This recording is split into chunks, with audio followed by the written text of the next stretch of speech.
So people are finally pulling their kids out of schools and just educating themselves because schools have really gone that far. And we know how far they've gone because of the reporting of Chris Rufo in a lot of cases. He's reporting that the school district in Philadelphia, the city schools, invited teachers to attend training sessions on the following topics: kink, BDSM, trans sex, and, quote, banging beyond binaries. Now, for some reason, the teacher trainings included sexual role-playing as well. I'm not guessing because it's on tape. Watch. I think for tonight, I'm really wanting to feel cared for, but also get punished a little bit.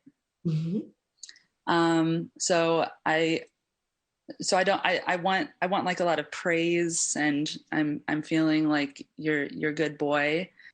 So this is how the game's going to work, is that we're going to drop into the chat different words that we like to hear for bodies that are not gendered. So we have bits, we have innie and outie, front hole, junk, goodies, package. We have more. Let's keep going. Oh, yeah. Equipment, back hole, sweet spot. We have hundreds of words that we can use to talk about our bodies that make us feel really connected and don't add to our dysphoria, that don't make us feel like triggered or out of our bodies. These people are mentally ill, obviously. At the training, a trans activist called Chase Ross discussed prosthetic genitalia.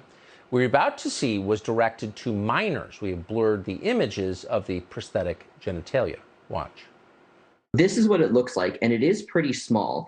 I actually really like this prosthetic because it does leave a nice small bulge, and that if you're like a smaller person or if you're a kid and you want a prosthetic that's a little bit smaller, like this is the way to go. We know this exists because of Chris Rufo, who's really hated for it, by the way, but admired by us. He's a journalist and a filmmaker. He joins us tonight. Chris, thanks so much for coming on. You can see why people are just giving up on the schools. What exactly was that we watched? Sure. This is the Philadelphia Trans Wellness Conference, and the administrators from the Office of Diversity, Equity, and Inclusion at the Philadelphia Public Schools invited all the teachers in the district to attend. They promoted it. They offered to help with some coordinating assistance. And this conference was really shocking. They were encouraging minors who attended the conference to start with puberty blockers. One doctor who attended said he'd performed 2,000 top surgeries in which he removed the breasts of healthy young women, charging $10,000 a pop. So he's earned up to $20 million in revenues by doing this surgery. Then you had kind of sex toys and other artificial ejaculation devices that were exhibited. Really strange and deranged for any adult, but really truly shocking and frankly disgusting to be directing this towards minors with the encouragement of taxpayer dollars and the public schools. I mean, it's just a few years ago that feminists were against female genital mutilation, and now, of course, they're totally on board with it. So the school district is paying for this. Tax dollars meant to educate your kids are going instead to lectures about prosthetic genitalia. The school district didn't pay for this. This was actually run by an outside nonprofit called the Mazzoni Center, which has actually contracted with the district for other services. They actually help with sex education for minors, for K through 12 students in the Philadelphia Public Schools, the same people who ran this conference. And I actually dug into the financials for this organization. Last year alone, this organization that was running this conference received more than $5 million in government contracts. So taxpayers across the state of Pennsylvania likely are subsidizing this kind of content that's then being used for continuing education credits for healthcare professionals, for teachers. What you see is the kind of trans ideology movement has attached itself to taxpayer funding, attached itself to public institutions, and they're directly targeting your kids. Very quick, and thank you for all this, Chris.